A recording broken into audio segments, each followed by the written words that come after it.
आध्यात्मिक यात्रा का विज्ञान। पूज्य बाबूजी महाराज लिखते हैं, लखीमपुर में मैंने कुछ व्रत बतलाए थे जो लाला जी महाराज ने मुझको अपनी ज़िंदगी में नक्शा खींचकर दिखाए थे। मेरा ख्याल यह था कि वह 5 व्रत जिसकी इंतहाई कैफियत अधिगति है, उसके बाद ही केंद्रीय क्षेत्र शुरू हो जाता है। मगर मुझको वहीं पर रोशनी मिली कि उसके बाद 11 व्रत और बाकी हैं। फिर सोचा तो यह पता चला कि 5 व्रत और 11 व्रत पार करने के बाद 7 व्रत रोशनी के, और वह रोशनी कैसी की कहने मात्र को मौजूद है। जब इनको इंसान पार कर ले तो वह जगह आती है जो गालिबन मैंने सहज मार्ग के संदर्भ में राजयोग की प्रभाव क्षमता में आखिरी चित्र में दिखलाई है। इंसान मोक्ष पाकर उसी जगह पर पहुंचता है, मगर जिंदगी में पार हो जाना एक लंबा कार्य है। दावा है कि आज तक यानी मेरे गुरु महाराज से पहले दौराने जिंदगी में कोई पार नहीं कर पाया। एक जगह इसी किताब में लिखा है कि हमारे गुरु महाराज की ईजाद है कि ज़िंदगी रखते हुए इस हालत में इंसान कैसे कर सकता है। ख्याल फरमाइए, क्या यह ईजाद आपकी सोने का पानी से लिखने के लायक नहीं है? क्या ऐसा शख्स जिसने यह कमाल दिखा दिया हो इस काबिल नहीं है कि सबके लिए पूज्य स्थान बने?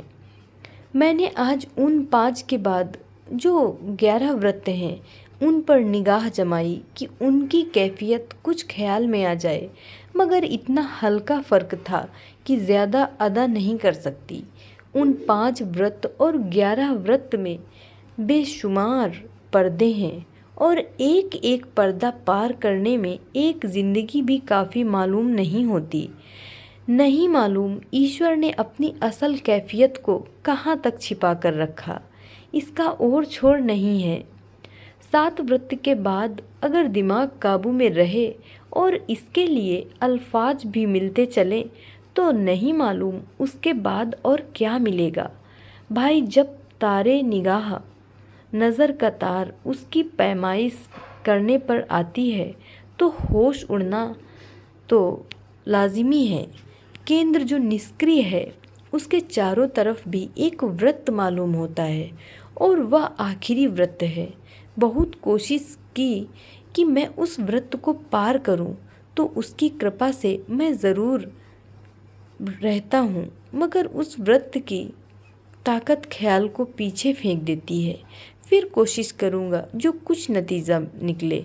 अगर वह व्रत ईश्वर ने इसलिए डाला है कि उसमें कोई शामिल ना हो सके तो वाकई मजबूरी रहेगी। हाँ, इतना तो ज़रूर हो गया है कि मैं उसको उचक कर ज़रूर देख सका हूँ और अंदाज़ा लगा सका हूँ। यह तब होता है जब आखिरी अतिचेतन अवस्था जो सिर से पीछे होती है खुल जाती है। मैं तो यही चाहता हूँ कि मेरे मित्र, अगर इससे ज़्यादा कोई हालत बंदे के लिए हो सकती हो तो पहुँचे। मेरी हालत तक कोई पहुँच भी गया तो इतनी खुशी मुझे नहीं हो सकती जितनी कि मेरी हालत से ऊंची जो भी हो सकती हो।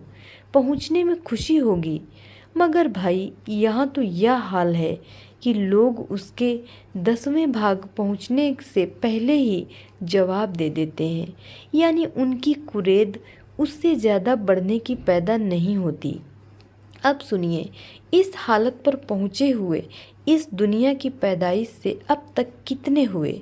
सही है और ठीक है कि नाम मात्र।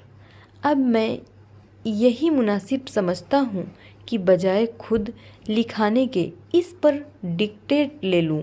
हमारे लाला जी साहब की भी यही ख्वाहिश है।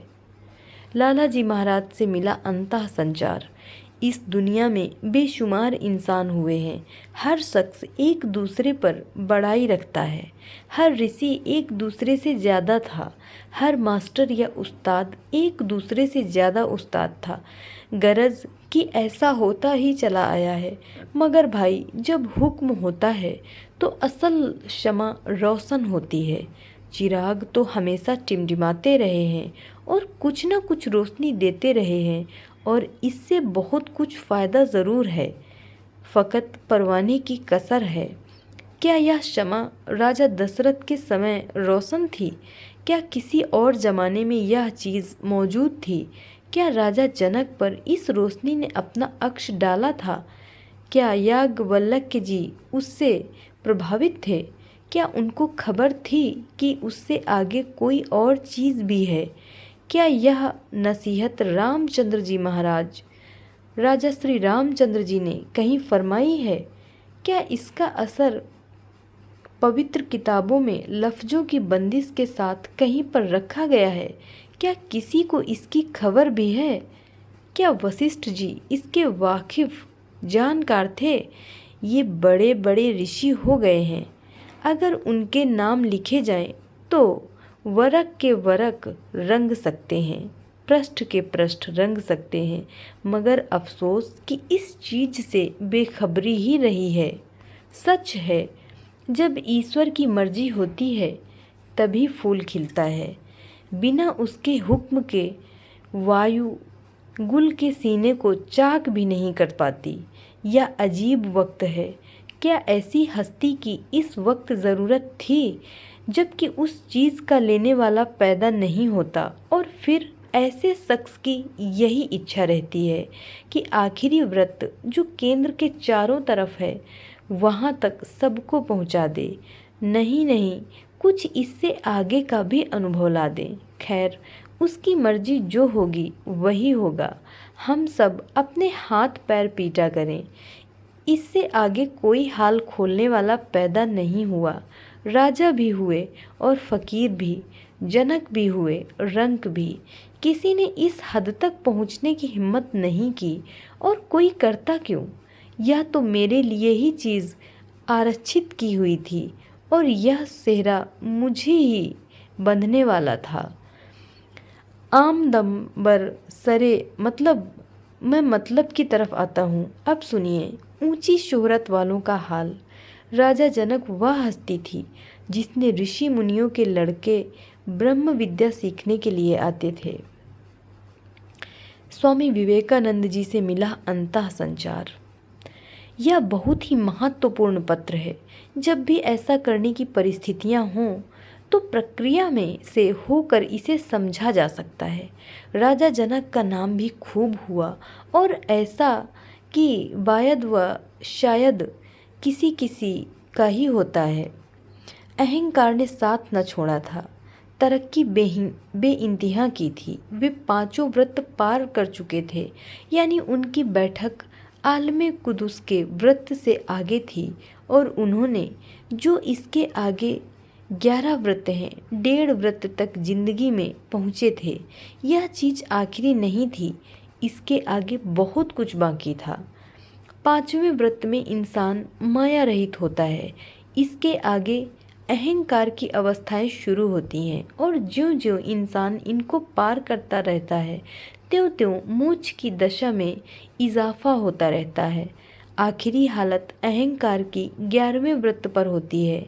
जैसे जैसे माया की गति 5वें व्रत में खत्म हो जाती है, इसी तरह से अहंकार की पदवी 11वें व्रत पर शुद्ध हालत में आ जाती है।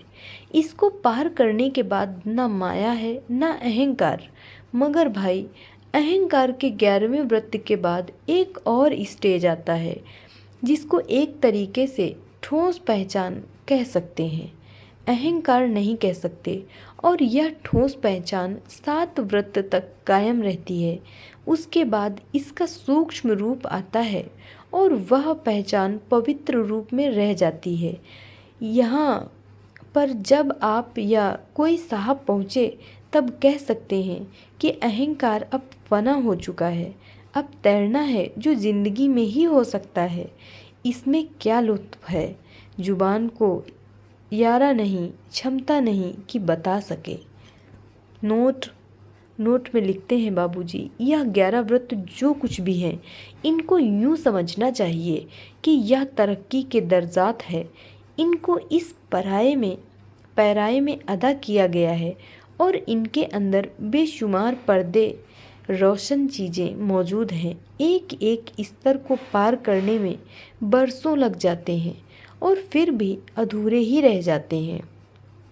आध्यात्मिकता के शौकीन जो इस तालीम को जानना चाहें और अंदाज़ा लगाना चाहें कि उनको इतना कितना और जाना है, इस खत को पढ़कर अंदाज़ा लगा लें। मेरी तरफ से यह कह देना कि इस मिशन में आने पर क्या मोक्ष के पीछे पड़े हुए हैं।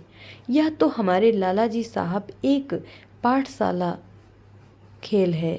अपने ख्याल को कम इस हद तक तरक्की करने की फैलाव दें और वह सामान मुहैया करें कि जिससे इस हद तक ख्याल विस्तार हो सके।